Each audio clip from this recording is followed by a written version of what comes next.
Sawona umuntu olandela inyanga yeshumi. Ake ngithi namhlanje nawe sekufezekile nawe sewuzovuleka indlela yomsebenzi uzothola. Ngiyakuprofetha lapho khona, ngiyiphakamisa ithunya zakini ziyafakaza ngami. Ngabe sayidlula impela le video ikuphathele ithemba lakho. Nginobhuti lana engingamusho nje sibonga kuphela igama ngangiliveza. Nginobhuti la wafika kwinyanga yeshumi enganalutho, engasebenzi, enganamali futhi yokuthenga insebenzo, wayezohlola nje ephathele ishumi no5 rand wakhe. Kodwa namhlanje ungiphathele indaba ezimnandi. Nangu umntaka kamkhulu sonela kahle lami. Nangu umntaka kamkhulu uphambi kwami ugoqile. Ngangimveze ngokumhlonipha nokuhlonipha umndeni wakhe. Bhuti wami ufikele kumkhulu, bofike nini?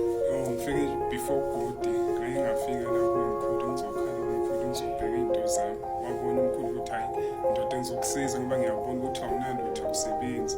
Nazi umkhulu ngezinsebenzo ngihamba ngiyisebenzisa. Ngoba ukuthi nami nganginalela lokhu leliyani izinto omkhulu ngayisebenzisa ngayi-overdose ngazo.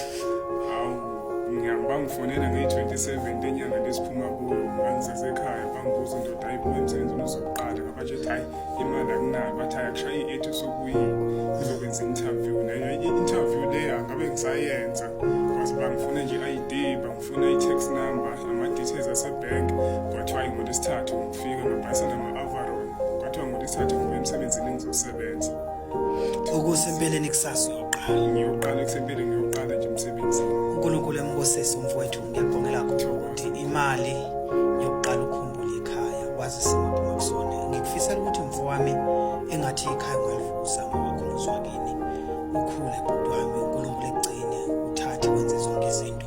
Amathonga akini awakhumbule wonke phakathi kwalezi ibani zonke idalwa ngisho nezahamba ixabene ezingezwani namhlanje azingezi kuwena ngentuthalo.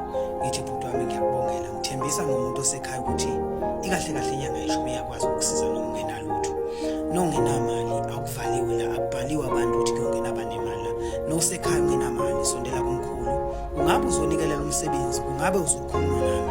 Okubalekile nokusekhaya bakulephi lapho. Inkosi enkosisi inamba ekhaya ke ithi 0765678530. Nansi inamba ekhaya, fona njengamanje sikhona siyasebenza bese kuthi ngesonto ngeweekend isakuyona abantu abasesikhothi Bergville, Nambithi, Newcastle, Dundee, Vryheid, Durban, Maritzburg, Free State, Qwaqwa abaphuthume eBergville kuzobe kusetshenzwa ngomgqibelo nangesonto.